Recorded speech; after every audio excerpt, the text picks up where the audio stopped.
নমস্কার বন্ধুরা, আয়ুষিস ডিআইওয়াই কর্নারে তোমাদের সবাইকে স্বাগত। আশা করছি তোমরা সবাই ভালো আছো, আমিও ভালো আছি।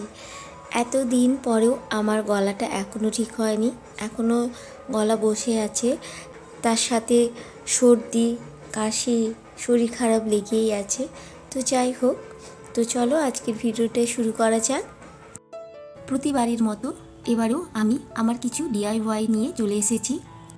আজকের ভিডিওটিতে আমি একটা রাউন্ড সেল, একটা হ্যাঙ্গিং ল্যাম্প আর কিছু ডেকোরেটিভ আইটেম তৈরি করেছি, সেগুলোই তোমাদের কাছে শেয়ার করব। তার আগে আমি বলি, আমি 3 সপ্তাহ ধরে আমি কোনো ভিডিও দিতে পারিনি।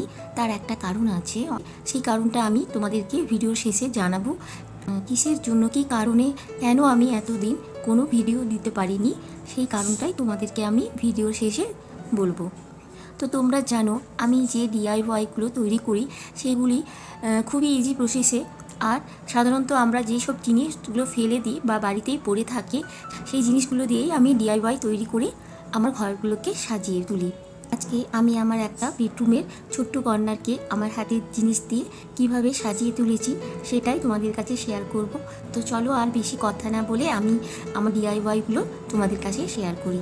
প্রথমে আমি এই হ্যাঙ্গিং ল্যাম্পটা তৈরি করব। এই হ্যাঙ্গিং ল্যাম্পটা তৈরি করার জন্য আমি ম্যাক্রামের একটা থ্রেড নিয়েছি, আর আমার একটা চুড়ি। ম্যাক্রামের রাউন্ড মিররটা করার সময় আমি যেভাবে করেছি এটা সেভাবেই আমি নটটা দিচ্ছি। তোমরা যদি ভুলে দিয়ে থাকো তাহলে আমার ওই সোফা ছাড়াই লিভিং রুম ভিডিওটি দেখে আমি কিভাবে করেছি ওটা দেখলেই বুঝতে পারবে। আর আগে দুটো ভিডিওতে তোমাদেরকে আমি বলেছিলাম যে স্কোয়ার নটটা ভালো করে শিখে রাখবে, সেইগুলো দিয়ে আমি অনেক কিছু শেখাবো। তো এই হ্যাঙ্গিং ল্যাম্পটা আমি পুরোটাই স্কোয়ার নট দিয়েই করেছি। দেখো, পরপর এভাবে স্কোয়ার নট করে যেতে হবে। এর ভিডিওটিতে তোমরা দেখেছিলে যে এটা আমি একটা ওয়াল হ্যাঙ্গিং করেছিলাম, এটা আমি একটা ওয়ালে স্টিক করেছিলাম, তো সেটাই আমি নিয়ে নিচ্ছি।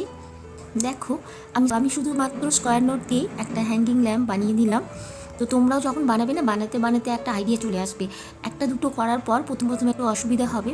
যখন দেখবে একটা দুটো তোমরা করে নিয়েছো, কিছু স্কোয়ার নট দিয়ে কোনো কিছু বানিয়ে নিয়েছো, দেখবে ওই নটটা দিয়েই তোমরা বিভিন্ন রকমের জিনিস মাথার মধ্যে নিজে থেকে আইডিয়া চলে আসবে, যেটা দিয়ে অনেক কিছুই তৈরি করে নিতে পারবে। ম্যাক্রামের থ্রেডগুলো আমি খুলে নিয়েছিলাম, আর যেগুলো ছোটো বড় ছিল সেইগুলো এবারে আমি কাঁচি দিয়ে কেটে নিচ্ছি। এরপরে আমি এই রাউন্ড শেলফটা বা রাউন্ড র্যাকটা তৈরি করার জন্য আমি কার্ডবোর্ডগুলো কীভাবে কেটে নিয়ে শিলনোড়া দিয়ে বেটে নিয়েছি। মানে শিলনোড়া বা তোমরা রুটি যেভাবে করো ব্যালেন্স চাকিয়ে দিয়ে ওভাবে একটু ঘষে নেবে, তাহলে জিনিসটা কী হচ্ছে, ভেতরে যে বাবলগুলো থাকে সেগুলো পুরো প্লেন হয়ে যায়, তাহলে কি হয়, সুন্দর করে রাউন্ড হয়। এরপরে আমি ওরকম ছোটো ছোটো কার্ডবোর্ডের পিসগুলোকে এভাবে আমি বেশি করে ঘন ভালো করে গ্লু দিয়ে এভাবে মানে স্টিক করে নিচ্ছি। এরপরে দেখো, আমি যে তারগুলো দিয়ে এরকম একটা তার পাওয়া যায়, দেখবে হারওয়ার্সের দোকানে পাওয়া যায়, এই তারগুলো আমি ভেতরে মানে যতটা অনেকগুলো দিয়ে দিয়ে এই কার্ডবোর্ডটাকে শক্ত করে নিয়েছি। সবগুলো দিন এভাবে তারগুলো দিয়ে এভাবে ঢুকিয়ে এগুলোকে শক্ত করে নিতে হবে। এরপরে আমি তার দিয়ে ভালো করে বেঁধে দিয়েছি, আর এই চপস্টিকগুলো দিয়ে আমি এবারে গেঁথে নিয়েছি। তারপর এগুলোকে কেটে যে টুকরোগুলো বেঁচেছিলো সেগুলো ঢুকিয়ে দিয়েছি, যাতে এটা আরও একটু শক্ত আর মজবুত হয়। এরপরে আমি জুট রোপ দিয়ে এভাবে পেঁচিয়ে পুরোটাই পেঁচিয়ে নিয়েছি। তোমরা দেখতেই পাচ্ছ আমি গ্লু দিচ্ছি, প্লাস ওই তারগুলোকেও ঢুকিয়ে নিচ্ছি। তারগুলো দিলে কি হয় না, এগুলো একদম শক্ত হয়ে থাকে, যাতে এটা আমার অনেক দিন আমি এটা ইউজ করতে পারি, শুধু কিছু দিনের জন্য নয়, আমি এটা অনেক দিন যাতে ইউজ করতে পারি। ওই জন্য এত বেশি তার বা এভাবে এত কিছু মানে বেশি করে গ্লু দিয়ে আমি এগুলোকে স্টাডি করছি। এই ফ্লাওয়ার ভাস আর ফ্লাওয়ারটা আমি ফেলে দেওয়া জিনিস দিয়ে করেছি। কয়েকটা আমার বাড়িতে কাগজের কাপ ছিল, সেগুলোকে দেখো আমি এবার কেটে নেওয়ার পর যেভাবে ঝুড়ি বনে ওভাবে একটা ভেতরে একটা বাইরে করে উলগুলোকে নিয়ে যেতে হবে। আর বিভিন্ন কালারের উল দিয়েছি, দেখতেই পাচ্ছ। এরপরে আমি উল দিয়ে কিছু পম্পম তৈরি করে নিয়েছিলাম, সেইগুলো আমি একটা শুকনো কাঠে এভাবে স্টিক করে দিচ্ছি। ব্যাস তৈরি হয়ে গেল একটা ছোট্ট কিউট ডিআইওয়াই ফ্লাওয়ার ভাস আর ফ্লাওয়ার। এই কিউট কাপেল দুটো তৈরি করার জন্য আমি আবার সেই কাগজের কাপগুলো নিয়ে নিলাম। তো এগুলোকে আমি প্রথমে হোয়াইট কালার করে নিচ্ছি। কালার করার পর এগুলোকে মানে কালার মিশিয়ে মনের মতো তোমার ইচ্ছে মতো কালার করে নেবে। তো আমি এই কালার দুটো করে নিয়েছি।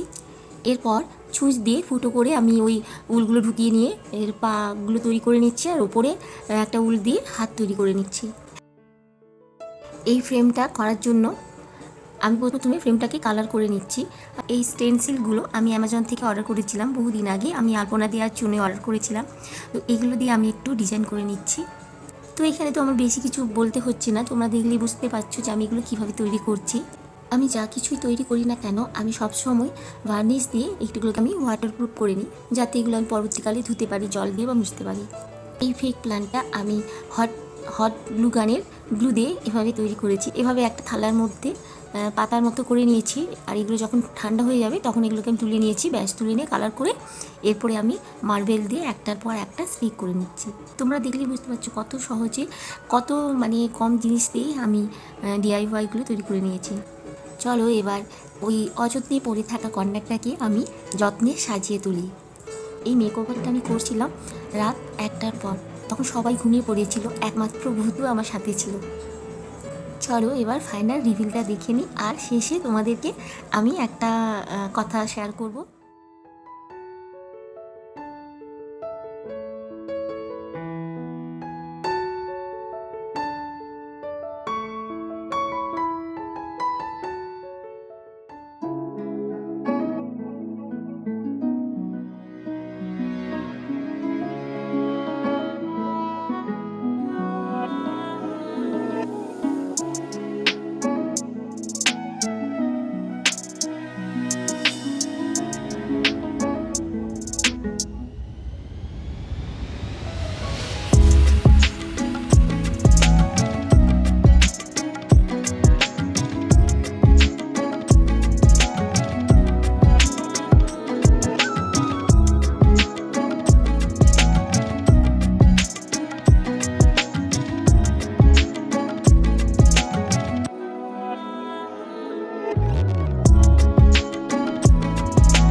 দেখো এতদিন আমি কোনো ভিডিও দিতে পারিনি, এই কারণ আমরা আমাদের এই ঘরটাকে ছেড়ে চলে যাচ্ছি।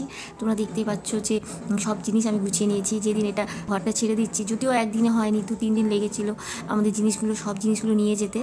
খুবই কষ্ট, এটা কি বলবো, মানে যারা ঘর চেঞ্জ করেছো তারা জানবে যে যেখানে একটা 9 বছর এই ঘরে আমরা ছিলাম, 2024 ডিসেম্বরে 10 বছর আমাদের পূর্ণ হতো। তো এতদিন এই মানে এখানে অনেক আমার স্মৃতি, অনেক কিছু বলার আছে, আমি পরে বলবো।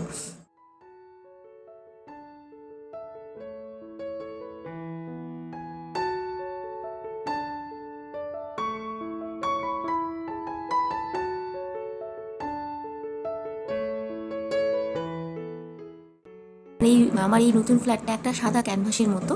তো এটা আমার হাতের তুলি দিয়েই আমি সাজিয়ে, আমি আঁকতে পারি না, কিন্তু আমার হাতের তুলি দিয়ে মানে ডিআইওয়াই দিয়েই আমি এটাকে সাজিয়ে তুলবো। তো প্রতিটা জিনিস তোমাদের কাছে আমি শেয়ার করব।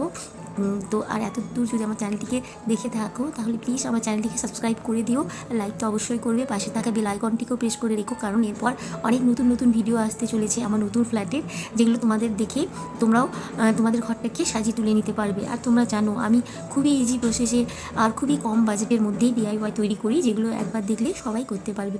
তো আজকের জন্য এটুকুই, আবার পরবর্তী ভিডিওতে তোমাদের সাথে খুব তাড়াতাড়ি দেখা হচ্ছে আমার নতুন ফ্ল্যাটে।